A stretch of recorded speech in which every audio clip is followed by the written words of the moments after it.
స్టాంపుల కుంభకోణం కేసును ప్రత్యేక దృష్టితో అధ్యయనం చేస్తున్నామని, కేసును హడావుడిగా విచారణ చేయడానికి వీలు లేదని, విచారణ చాలా లోతుగా శాస్త్రీయంగా చేయాల్సిన అవసరం ఉందని ఎస్పీ మల్లికా గార్గ్ అన్నారు. వార్షిక తనిఖీల్లో భాగంగా 2వ పట్టణ పోలీస్ స్టేషన్లో రికార్డులు పరిశీలించేందుకు వచ్చిన ఎస్పీ మీడియాతో మాట్లాడారు. తాలూకా పోలీస్ స్టేషన్లో నమోదైన కేసు విచారణలో భాగంగా దొంగ స్టాంపులు, ముద్రలతో పాటు 4గురిని అదుపులోనికి తీసుకుని కేసు నమోదు చేసి కోర్టులో హాజరుపరచడం జరిగిందని అన్నారు. ఈ కేసు ఆధారంగా ఏఎస్పీ ఆధ్వర్యంలో దర్శి డీఎస్పీ, ఒంగోలు డీఎస్పీ మరికొంతమంది అధికారులను కలిపి ప్రత్యేక సిట్ను ఏర్పాటు చేయడం జరిగిందని అన్నారు. 130 డాక్యుమెంట్లు దొరికాయని, వాటిని విచారించి రిజిస్ట్రార్ కార్యాలయం నుంచి సమాచారం తీసుకుని ఒక్కొక్కటిగా అధ్యయనం చేస్తున్నామని అన్నారు. ఈ కేసులో రాజకీయ పార్టీల జోక్యం లేదని అన్నారు. నకిలీ స్టాంపుల వ్యవహారంలో ఉన్నవారు ఏ పార్టీలోని వారైనా, ఎంతటి వారైనా వదిలిపెట్టవద్దని ఒంగోలు ఎమ్మెల్యే బాలినేని శ్రీనివాసరెడ్డి సూచించడం జరిగిందని అన్నారు. ఈ కేసును రాజకీయంగా చూడవద్దని రాజకీయ పార్టీలకు తెలిపారు. ఇంకా ఎవరివైనా ఆస్తులు అన్యాక్రాంతమైనట్లు గుర్తిస్తే ఫిర్యాదు చేయవచ్చని అన్నారు. డాక్యుమెంట్ల ఆధారంగానే ఎవరినైనా అరెస్టు చేస్తామని అన్నారు. అన్ని విషయాలు కలెక్టర్ దృష్టికి తీసుకెళ్లడం జరిగిందని అన్నారు. కొన్ని రాజకీయ పార్టీల ప్రతినిధులు పత్రికా సమావేశాల్లో మాట్లాడుతున్నారని, వారి దగ్గర ఇలాంటి కేసులకు సంబంధించిన సమాచారం ఉంటే వాస్తవ సమాచారం లిఖితపూర్వకంగా తెలియజేస్తే అలాంటి వారిపైన విచారించి చర్యలు తీసుకుంటామని అన్నారు. ఒక రేడ్ చేయడం జరిగింది, మనకి ఒక ఇన్ఫర్మేషన్ వచ్చింది. దానిలో మన సిఐ తాలూకా Bhaktavatsal Reddy, he has gone and seize large number of documents, stamps, fake stamps, stamp papers, fake death certificates, ఖాళీ డెత్ సర్టిఫికేట్స్, ఖాళీ బర్త్ సర్టిఫికేట్స్, ఇలాంటి చాలా ఓల్డ్ పేపర్స్ అవి అన్నీ సీజ్ చేయడం జరిగింది. ఆ రోజు వెంటనే మనం ఆ రోజే అన్నీ సీజ్ చేసి అరెస్ట్ కూడా చూపించడం జరిగింది. ఆ రోజు నేనే ప్రెస్ మీట్ కూడా కండక్ట్ చేశాను. అండ్ వీ ఆస్క్డ్కి ఎనీ పబ్లిక్కి ఎనీ ఇష్యూస్ ఉంటే వాళ్ళు మన దగ్గర వచ్చి చెప్పవచ్చు. సో ఇలాంటి మనకి కొన్ని కంప్లైంట్స్ కూడా ఇంకా 7 more కంప్లైంట్స్ మా దగ్గర వచ్చింది. అండ్ టోటల్ ఇప్పుడు 8 cases, different cases relating to possibly fake documents have been registered. So these all are being investigated. So దానిలో మనం ఒక SIT కూడా ఫామ్ చేశాము. ఫస్ట్ అది డిఎస్పీ దర్శి ఆధ్వర్యంలో జరిగింది. Since DSP Darsi will be more free, ఒంగోలులో చాలా ఇష్యూస్ ఉంటాయి, లా అండ్ ఆర్డర్ కాన్స్టెంట్లీ జరుగుతుంది.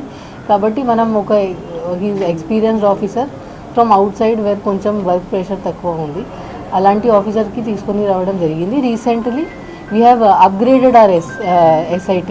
We have made it in the under the supervision of additional SP admin. దానిలో DSP Ongole, DSP SB, all CIs of Ongole subdivision plus extra CIs, CI Mallikarjun who is working in traffic and కొన్ని expert SIs who are good in IT core work. ఇవి civil dispute, civil issues పరంగా అంటే ఇక్కడ registration documents ఉంటాయి, stamp papers ఉంటాయి, wheel namas ఉంటాయి. So మన normal routine police work లాగా లేదు ఇది. రొటీన్ పోలీస్ వర్క్ అంటే మర్డర్ జరిగింది, మనం ముద్దాయికి అరెస్ట్ చేశారు, చేసి ప్రొడ్యూస్ చేసాము. అది చాలా those cases are very easy to do.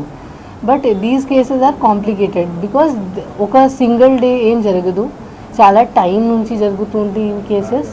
And మనం చాలా డీప్గా వెళ్ళి ఎలిసిట్ చేయాలి. దానిలో 130 sets ఆఫ్ డాక్యుమెంట్స్ ఉన్నాయి which are relating to 130 sets of lands. So ఆ 130 setsలో అవి జెన్యునా లేదా ఇవి అన్నీ మనం డీటెయిల్గా చూడాలి. మేబీ కొన్ని జెన్యున్ కూడా ఉండొచ్చు, సిన్స్ మన అక్యూజ్డ్ ఎవరు ఉన్నారు, పూనా చంద్రరావు అండ్ అదర్స్, వాళ్ళు రియల్ ఎస్టేట్ బిజినెస్ కూడా చేస్తున్నారు. సో దానిలో ఏం పేపర్ ఫేక్ ఉంది. So we have to contact the victims also, దానిలో ఆల్ పార్టీస్కి. దాని తర్వాత రిజిస్ట్రేషన్ ఆఫీస్లో చూడటం ఆ ల్యాండ్ సంబంధించి ఏమేమి జరిగి ఉంది పాస్ట్లో. దాని తర్వాత తహసీల్దార్, కన్సర్న్ తహసీల్దార్తో కూడా మాట్లాడడం. సో దీని కేసుల్లో కొంచెం టైం పడుతుంది. ఈ కేసులో మనం we have all politicians are telling clearly that మీరు ఎవరు ఉంటే అరెస్ట్ చేయండి. ఇన్ఫ్యాక్ట్ ఈ last week Balineni Srinivasa Reddy MLA garu, మన Ongole ex minister garu, collector గారితో అండ్ నాతో కూడా చెప్పారు దట్ ఈ కేసు మనం సీరియస్గా చేసుకోవాలి. ఎవరైనా ఉంటే there is no problem, that person can belong to any political party, that person can be of any status, any person undochu, there will be no excuse. So there is no such pressure on police or revenue or anybody to not do this case properly. This case is by its nature ఇది ఒక slow progressing case ఉంది, దానిలో ఒక single incident ఉండదు, చాలా డీప్గా వెళ్ళాలి కాబట్టి. సో మనకి ఇలాంటి ఏం ప్రెషర్ లేదు. ఐ రిక్వెస్ట్ కొంతమంది ఎవరు ఇది this case is totally unpolitical. So ఇది పొలిటికల్గా చూడకుండా మనం ఆన్ మెరిట్ చూడాలి. ఇలా మనం ఇది కేస్కి పొలిటికల్ గెయిన్స్ కోసం వాడుకుంటే మన పోలీస్ ఇన్వెస్టిగేషనే సఫర్ అవుతుంది. So there is, I can assure you, there is absolutely no pressure on the police department to do anything wrong or to leave any person. Based on evidence we are doing, we are so many 7 cases have come. In fact I urge inka any person ki any doubt unte వాళ్ళతో ఇదా జరిగింది, వాళ్ళకి any doubt ఉంటే immediately మీరు SP office రావచ్చు or DSP Ongole office రావచ్చు. ఇంకా మనం కేసెస్ దీనిలో కడతాము. ఇక్కడ 130 డాక్యుమెంట్స్ ఉంటాయి కాబట్టి it will take some time, but there is absolutely no doubt. And in fact మన politicians, for example Balineni Srinivas Reddy garu, he is asking us to speed up and not spare anybody. So I request all people ki please let us do our job. We are trying to do our job in a very very good way, in a systematic way, so that later it will lead to conviction also. Like that we want to do. So please don't use it for political mileage. This is totally not a political issue. In this all ఎవరు ముద్దై ఉంటారు, ఎవరికి చిన్న కూడా gain అయి ఉంటే